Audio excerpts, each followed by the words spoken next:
সুপ্রভাত। আজ 7ই মার্চ। প্রখ্যাত লোকসঙ্গীত শিল্পী ও লোকসঙ্গীত গবেষক কালিকা প্রসাদ ভট্টাচার্যের প্রয়াণ দিবস। তিনি 1970 খ্রিস্টাব্দের 11 সেপ্টেম্বর আসামের শিলচরে জন্মগ্রহণ করেন এবং তার শৈশব জীবন শিলচরে অতিবাহিত হয়। তিনি শিলচর কাছাড়ের গুরুচরণ কলেজ থেকে স্নাতক ডিগ্রি অর্জন করে 1995 খ্রিস্টাব্দে যাদবপুর বিশ্ববিদ্যালয়ে ভর্তি হন। সেখান থেকে তুলনামূলক সাহিত্যে স্নাতকোত্তর ডিগ্রি অর্জন করেন। ছোটবেলা থেকেই তিনি তাল এবং সুরের মধ্যে বড় হয়েছেন। বিশেষত তার কাকার প্রেরণায় সঙ্গীত অনুরাগী হয়ে ওঠেন। তার শিল্পজীবনের প্রথম দিকে তিনি বিভিন্ন সঙ্গীত শিল্পীর সাথে হারমোনিয়াম বাজাতেন এবং পরে পণ্ডিত অনিল ভট্টাচার্যের কাছে তবলার তালিম নিয়ে গানের সাথে বিভিন্ন বাদ্যযন্ত্র বাজাতে নিজেকে সক্ষম করেন। 1998 খ্রিস্টাব্দে তিনি Indian foundation for the arts থেকে লোকসঙ্গীত শিল্প বিষয়ে গবেষণার জন্য অনুদান পেয়ে ব্যাঙ্গালোরে যান। তারপর 1999 খ্রিস্টাব্দে তিনি উত্তরবঙ্গ ও পূর্ববঙ্গের পল্লী গান এবং লোকায়ত গানের ঐতিহ্যকে পুনর্জাগরণে দোহার লোকগানের ব্যান্ড প্রতিষ্ঠা করেন। দোহার প্রথম ডাক পায় সুপ্রভাত নামক একটি গানের অনুষ্ঠানে।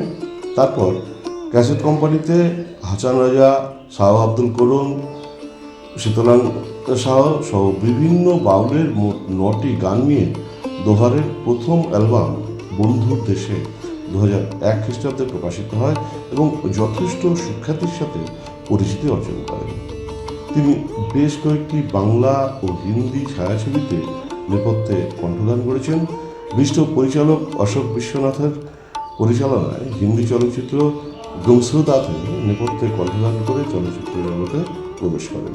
তারপর 1907 খ্রিস্টাব্দে সুমন মুখোপাধ্যায় পরিচালিত বাংলা ছায়াছবি চতুরঙ্গতে নেপথ্যে কণ্ঠদান করেন।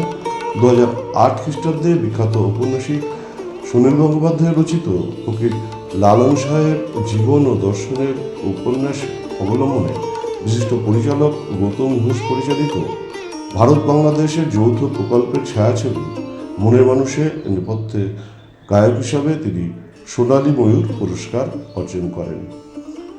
17 জানুয়ারি 2014 মুক্তিপ্রাপ্ত শ্রীজাত মুখার্জি পরিচালিত জাতীয় পুরস্কার বিজয়ী বাংলা চলচ্চিত্র জাতিস্বরে নেপথ্যে গায়ক হিসাবে তিনি রজত কমল পুরস্কারে ভূষিত হন। 2012 খ্রিস্টাব্দে তার গবেষণামূলক নিবন্ধ বিভিন্ন জাতীয় ও আন্তর্জাতিক জার্নাল ও নিউজ পেপারে প্রকাশিত হয়। 2013 খ্রিস্টাব্দে তিনি তার অনন্য সৃষ্টি এবং বাদ্যযন্ত্র শ্রেষ্ঠত্বের জন্য পশ্চিমবঙ্গ সরকার কর্তৃক সঙ্গীত সম্মানে পুরস্কার অর্জন করেন এবং গুয়াহাটি ব্যতিক্রমী গ্রুপ কর্তৃক উত্তর পূর্ব পুরস্কারের সাংস্কৃতিক রাষ্ট্রদূত অর্জন করেন।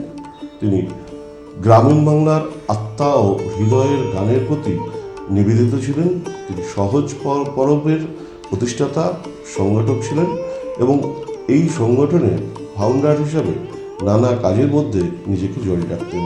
তিনি সারেগামাপা অনুষ্ঠানে বাংলার লোকসঙ্গীত প্রচার করেন এবং বিশ্বব্যাপী অভিনন্দন অর্জন করেন। জি বাংলা টিভি চ্যানেল তার প্রতিভাকে মর্যাদা জানিয়ে প্রচার করেছিল যে কেবল তার শিল্প বাঙালির মধ্যেই সীমাবদ্ধ থাকবে না, বরং ভাষাগত বাধা ছিন্ন করে জনগণের কাছে সম্প্রসারিত হওয়া উচিত। তিনি 2017 খ্রিস্টাব্দের আজকের দিনে হুগলির গুরাবের কাছে এক সড়ক দুর্ঘটনায় শেষ নিঃশ্বাস ত্যাগ করেন। প্রয়াণ দিবসে প্রখ্যাত লোকসঙ্গীত শিল্পী, সাংস্কৃতিক রাষ্ট্রদূত কালিকা প্রসাদ ভট্টাচার্যকে জানাই বিনম্র শ্রদ্ধা এবং আজকের দিনটি যে সকল উজ্জ্বল তারকা স্মরণীয় করে রেখেছেন তাদেরও জানাই সশ্রদ্ধ প্রণাম। আমার প্রতিদিনের শ্রোতা বন্ধুদের জানাই আন্তরিক ধন্যবাদ। নমস্কার।